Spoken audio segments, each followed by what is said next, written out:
I pressed charges against my brother-in-laws after they jumped me, and now my wife is begging me to drop them to save our family, but divorce is starting to sound like the better option. First, some backstory. I, 33 meters, met my wife, 33F, in college. It was a long-term physical relationship that turned serious at the end of our senior year. After graduation, I didn't have plans, so I decided to move to her hometown, a major southern city. I didn't know anybody, so we were together 247 and moved in together within a year. During this time, I met her family a few times. She had a huge extended family where her mom, Sharon, was the matriarch. Her dad died in a workplace accident, and her mom got a lot of money. She was smart and invested and is doing well. All of Sharon's siblings and nieces and nephews look to her for advice on all major life decisions. She's paid for school, weddings, and helped start businesses. My wife has two brothers who I always got along with. We would hang out independent of my wife a few times a year. We got married after 3 years, and when my son was born, Sharon bought us a house 3 blocks from hers. We had lived in a downtown loft-style apartment, and this was honestly a relief. But with the house came Sharon constantly being in my life, coming in the house unannounced, unsolicited advice, and snide remarks at my expense. Eventually, 18 months later, we had a blow-up fight and I moved my family across town to an apartment. My wife was pissed and our relationship has deteriorated. At this point, Sharon hates me and has turned most of their family against me. I didn't see or go to any of her family events for over a year. My wife still saw her family, but because I wasn't invited and they were over 30 minutes away, it was much less. Sharon went from seeing her grandson almost every day to once a month. So her hate for me went through the roof. The incident. My wife had to work and I was asked to take my son to his cousin's birthday party. The party was at Sharon's house, and if it wasn't my son's first cousin, 6 months apart, I would have said no. It was tense the moment I walked in the house. The father of the birthday boy, brother-in-law, greeted me, but no one else spoke to me. I didn't mind and sat in the corner on my phone. This apparently pissed off Sharon because I was being rude. An argument ensues and I announce I'm leaving with my son. Sharon said, "You can go, but my grandbaby is staying." At this point I lost my cool and started cursing her out. I woke up on the front lawn. Apparently my 2 brother-in-laws beat the crap out of me in front of my kid. 2 of her cousins were helping me up and told me just to leave. I immediately called the police and said I was assaulted and my child was kidnapped. Police came and both brothers were arrested. Sharon lost her cool on the police and my wife drove up as her mother was being arrested for refusing to release my son. Her mom was eventually released, but her brothers were arraigned on assault charges. The father of the birthday boy had an assault charge from college, so he is facing some serious consequences. My wife is mad at everyone but asked me to drop the charges. I not only refused, but also got restraining orders for all 3 of them. Her mother isn't allowed to be near our kid, and her brothers have court dates early next year. Last month, she moved out of the house, and we are now headed for divorce. Yesterday, she came with one last offer, for us to move cities and start over. But only if I drop the charges on her brothers and remove the restraining order on her mom. I told her I would think about it, but I think I would rather get divorced. I honestly want to keep my family, but I don't believe she'll ever abandon her family for me. If I drop charges now, I doubt I can bring them back later. Am I in the wrong for not trying to save my family? Edit, this blew up overnight. My wife's cousin DM'd me because she found it. She was there that day and told me to add some more context because her family is getting railed in the comments. She's right. So here are a few more things. I don't think anyone is evil in this situation.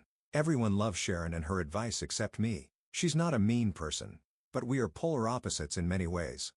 My wife is the baby and only girl, so I'm sure that has a lot to do with our conflict. Sharon losing her cool on the police was uncharacteristic, and even I was surprised. My wife is a great mom and partner, but her inability to be independent of her mom's influence is our issue. She is mad at her brothers and isn't talking to either at the moment. She's also mad at her mom for starting the argument and refusing to release our son. She's just trying to find a middle ground. I genuinely think she hopes a fresh start can save our marriage.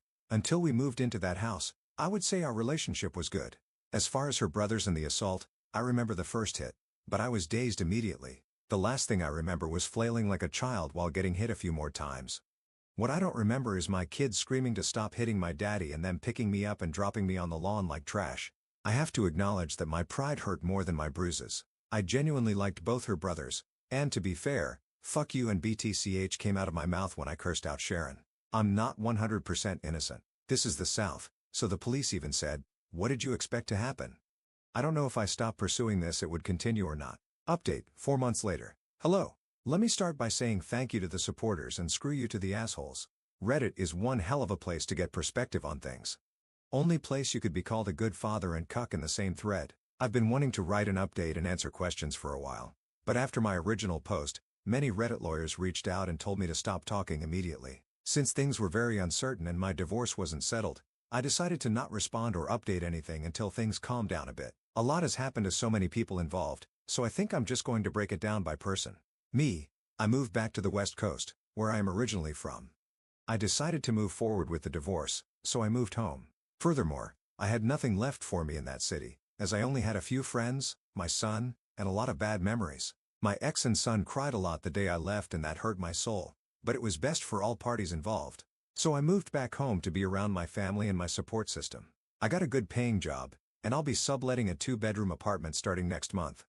My son spent the holidays with me, staying with my parents, and I plan to see him on Easter. Going forward and laid out in our custody agreement, my son will stay with his mother until he is 12. I'll get him Easter and summers, and we'll switch Christmas and Thanksgiving every year. When he's 12 and needs a father figure, he'll come live with me until he is 18. I talk to my son every day on the phone for at least an hour, and I'll try to fly out there a few times a year. I can't shake the feeling that a piece of me is missing and wish it was just my son, but I miss my wife too. My ex-wife, so the divorce is basically settled, and I obviously didn't move away with her. In the end, she saw my post and saw the comments and realized that she shouldn't have asked me to stop pursuing the case. She asked again, saying we could move and just get away from her family. Too much had happened, and our relationship was a shell of what it was. We both said and did things we forgave but can't forget. I wish this was a movie and I could just say love conquers all, or screw her, she is evil, but that isn't real life. I'm torn between both loving this person and knowing we aren't right for each other. While she didn't want to move forward with the divorce, she didn't fight me on it either. We were able to settle everything without lawyers and only use them for paperwork and fine details. We talk daily because of our son, and she says she is doing well, but last time I FaceTimed her I can tell she isn't eating. My sister said it's post-breakup hotness, whatever that means, but she looks more sick than hot. She hasn't spoken to her brothers since that day and blames them for a lot of what happened. She and Sharon's relationship is also very strained, and they barely talk as well. Ironically, she is hardly speaking to the family she was so desperately trying to keep together. I honestly wish she would talk to her family again because I worry about her a lot. People were very mean to my ex-wife, saying she was a terrible mother and wife. I think she lives for and would die for her family, and all her actions were to keep us together. She told me her 2 biggest regrets were moving into Sharon's house and moving out of our apartment. Those 2 actions caused most of our problems. She is a great mother to my child, and I will always have her back. The brothers, I didn't expect much as far as punishment in this case. They both plead out to a simple assault, which only had minimal consequences. Both brothers spent a night in jail, got fines and anger management. The older brother had a prior incident that I mentioned in the earlier post. It was a bar fight in his early 20s. And he hit a guy with a bottle and got an assault charge. Since that case was over 15 years ago, and he's married, pillar of the community, etc., he was given probation for a year and that was the end. Both brothers have partners in life, and the oldest one is married. I've known his wife for many years, and we've always been friendly. Because of the restraining order, both spouses reached out on behalf of the brothers to speak to me.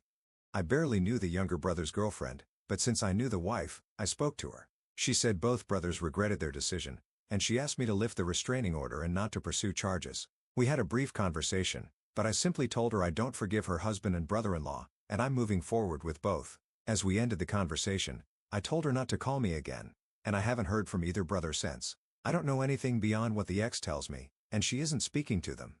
Sharon, so I did have it out with Sharon, and it went about as well as you can imagine. Here is a little backstory to our relationship. Let's start by saying my ex and her family are devout Christians who go to church weekly. I'm a lapsed Catholic who goes to church 3 times a year. I live a very moral and ethical life, but my belief system isn't centered on the church.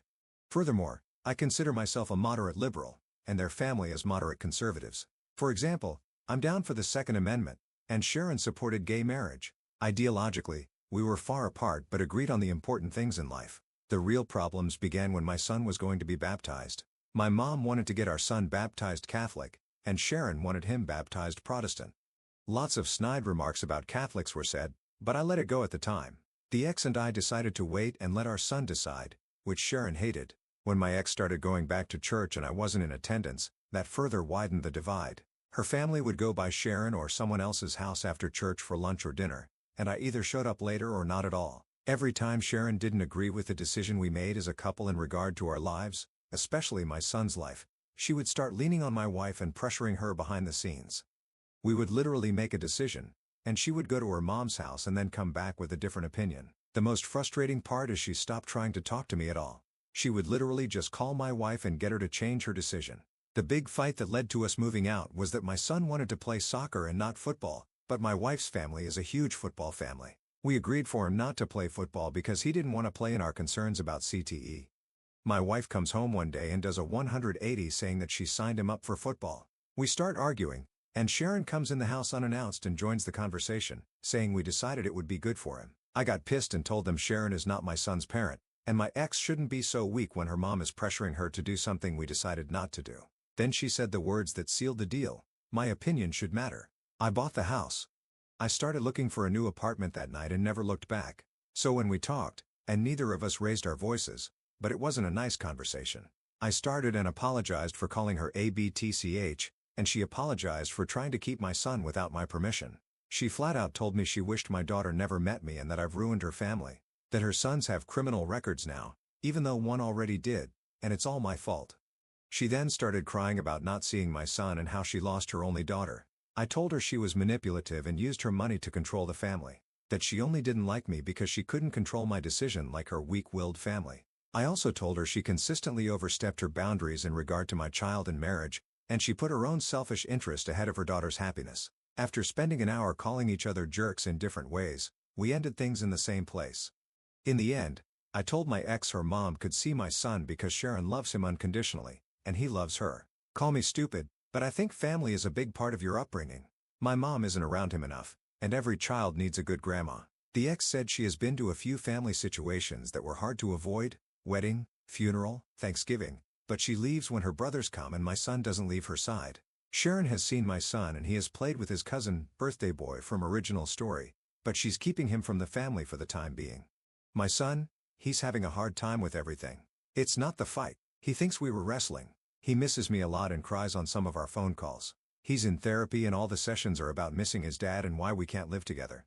It's been a few months, and it's slowly getting better, but we ruined his childhood and I take my share of responsibility in that.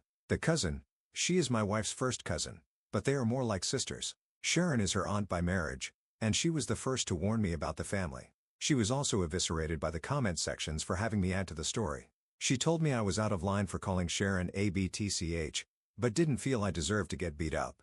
Likewise, she also grabbed my son when the fight happened and took him away. She was the one who told my son we were wrestling, and she called my wife to come immediately. When Sharon was being handcuffed, the cousin came outside holding my son.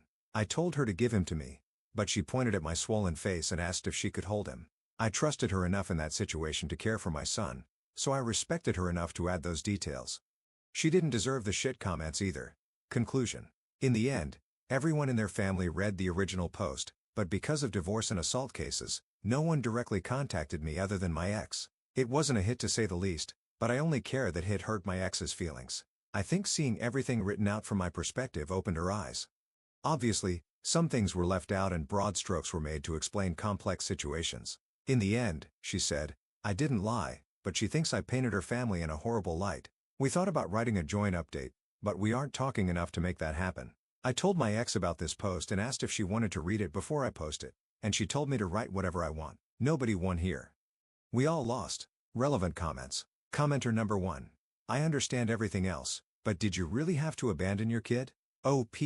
I knew I would get destroyed for this, but abandon is a strong word. I didn't abandon my son. I left for better opportunities in life for both of us, both mentally and financially.